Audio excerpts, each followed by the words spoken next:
Nothing's certain, and that's not a bad thing.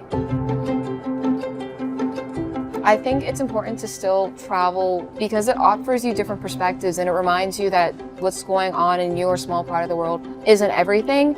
This world's so diverse. There's so many different kinds of people, so many different opportunities, and traveling helps remind you of all of that.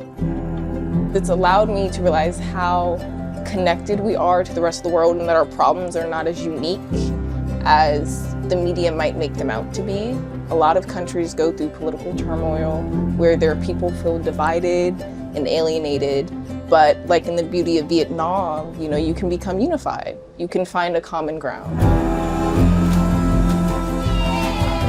What the world needs more is that connection and understanding of different culture, not division or separation. And I think spending time with the locals here in Vietnam and being welcomed into their homes, and it just restores your faith in humanity.